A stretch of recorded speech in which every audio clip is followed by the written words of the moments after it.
ఈరోజు మనమందరము ఆంధ్ర రాష్ట్రంలో చూస్తున్నాము. గత ప్రభుత్వము ఏమీ చేయలేదని ప్రజలు బుద్ధి చెప్పినారు. అయినా కానీ వాళ్లకు బుద్ధి రావడం లేదు. ఎందుకంటే ఎక్కడ మళ్ళా ఇల్లు ఇలా అభివృద్ధి చేస్తే ప్రజలు మళ్ళా ఇళ్ళకే పదవులు ఇస్తారని పట్టం కడతారనే ఉద్దేశంతోనే ఇప్పటి నుంచే పుల్లలు పెట్టడం మొదలుపెట్టినారు. ఈ పుల్లలు పెట్టడం ఎలా కనిపిస్తుందంటే ఎవరన్నా ఆకాశానికి మూతి పెట్టి ఉమ్మితే ఆ ఉమ్మిడి వచ్చి వాళ్ళ ముఖం మీదే పడుతుంది. కాబట్టి ప్రజలందరికీ తెలుసు, మీరు నంద్యాల మున్సిపాలిటీకి కనీసం అంటే 15-20 సంవత్సరాలు మీ చేతులు ఉంది. ఈ రోజు వరకు ఎలాంటి అభివృద్ధి చేయలేదు.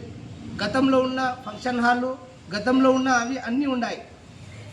ఈరోజు ఎన్ఎండి ఫరూక్ గారు ఎమ్మెల్యే అయిన తర్వాత, దేవుని దయ వల్ల మినిస్టర్ అయిన తర్వాత కులమతాలకు అతీతంగా ఇలా మసీదులు ఉండని, అక్కడ చర్చిలు ఉండని, మరియు మందిరాలు ఉండని ప్రతి ఒక్కరికి కూడా పిలిపించి మీ మసీదులకు, మీ మందిరాలకు, మీ చర్చిలకు ఏదన్నా సాయం ఉంటే మా ప్రభుత్వం రెడీగా ఉంది అని ప్రతి ఒక్కరికి పిలిపించి అవగాహన చేసి వాళ్లకు డబ్బులు శాంక్షన్ చేస్తుంటే, ఇలాంటి కరువు కాలంలో ఆదాయం సృష్టించి డబ్బులు శాంక్షన్ చేస్తుంటే గత ప్రభుత్వంలో ఉన్న ఎమ్మెల్యేలకు, ఎంపీలకు కడుపు నొప్పి వస్తుంది.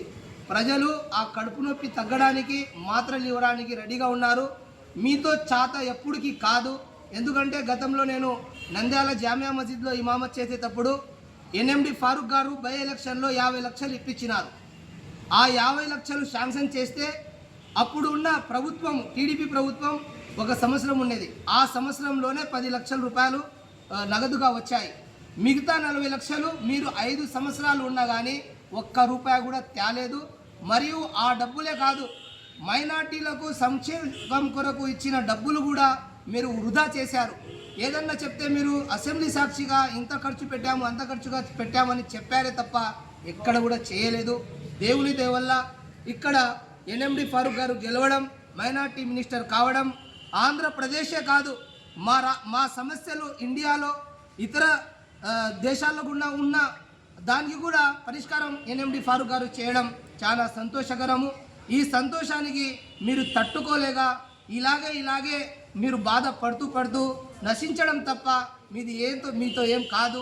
ఎందుకంటే ప్రజల దయ, ప్రజల దువా ఎన్ఎండి ఫారూక్ గారి తరపున ఉంది. కాబట్టి మీరు ఇలాగే పుల్లలు పెట్టడం చేస్తే ఆ పుల్లలు మీకే ముళ్ళులా కుచ్చుకుంటాయని ప్రజలు మీకు మళ్ళా బుద్ధి చెప్తారని నేను ఈరోజు యావత్తు ఆంధ్రప్రదేశ్ ముస్లిం మైనార్టీ ముస్లింల తరపు నుంచి ఖండిస్తూ మీరు చేసిన వాక్యాలు మీరు వాపస్ తీసుకొని బహిరంగ సభంగా మీరు క్షమాపణ కోరాలని నేను ఈరోజు మీడియా ద్వారా కోరుతున్నాను. జై భీమ్, జై భీమ్.